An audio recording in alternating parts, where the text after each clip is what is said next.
Hi, I'm Jody Morales with CSPP. I have a question for both of you. It is regarding pension reform, of course, and it has to do with the REIT initiative, otherwise known as the Pension Reform Act of 2014.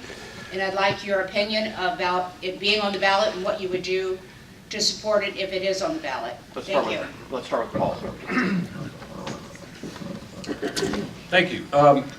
So I want to, again, clarify something on the resume and respond to something that Kevin said. I'll go back to what was said. I spent over 20 years as a member, first working at the trade and then representing my fellow carpenters as a representative of the Carpenters Union.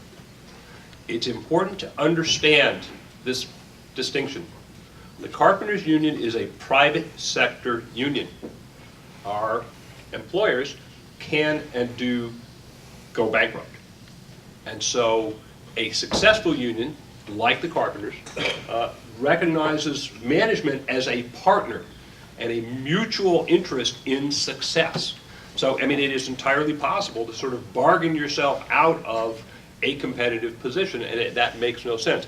It's also possible to put together a pension plan that is going to collapse. That doesn't do the retirees or the sponsors of the plan any good at all. So my union, over the last decade, has reduced benefits and increased contributions. I was part of a group of leadership in Northern California that went around and met with members and laid the choices out for them and said, what do you want? What are the benefits that you think are key that you want to keep?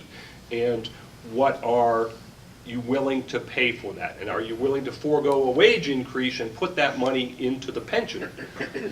I was stunned. They've gotten better at this, but I was stunned during that process to stumble into a conversation with a representative of a public employee union who said, you pay for your pension?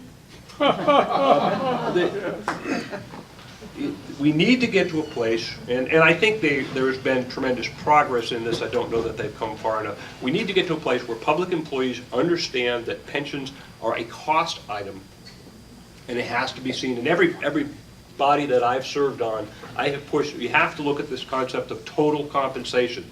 You can't just say, okay, we pay the wages and this other stuff is just stuff we get. No, it's what does it cost now and in the future?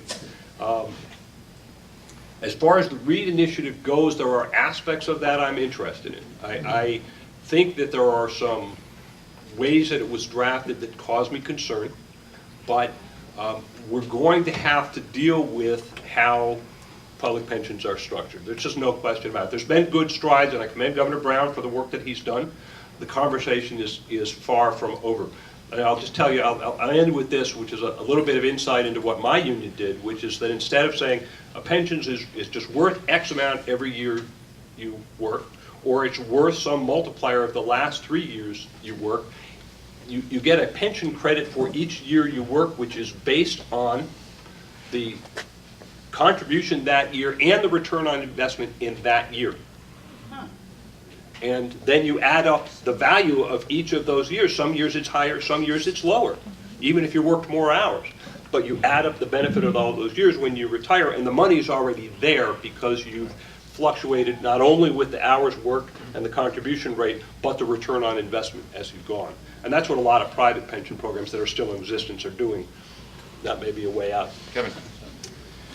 Thank you. So, going back to what Paul had said about the negotiating process, my old job was with PMA, and like I said, we did the negotiations with the Longshore Union, the ILWU, and we were an employer association, and just like Paul's employers, any one of us could, any one of our members could go bankrupt, at any point in time. So henceforth, it was always critical in these 6 years contracts that would come up to come up with a way forward that allowed the companies to still retain profits, but also ensuring that the people that actually enable the cargo to get off the ship and get out the gate to everyone were able to continue working.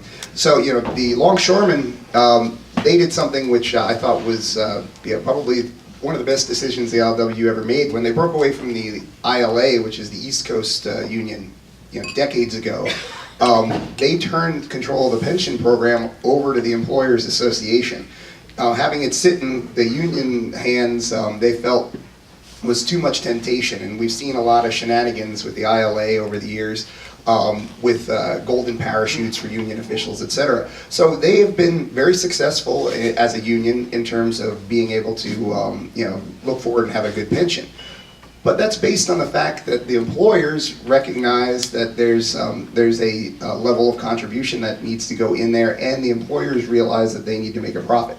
What we're facing on the county side is something completely different. We've got elected officials who view this as they're detached from that profit income. If the county of Marin goes belly up, which it's already well in debt, there's no direct effect on them like there would be if you were the president of a shipping line and you managed to give away the ship and for lack of for a good maritime term there.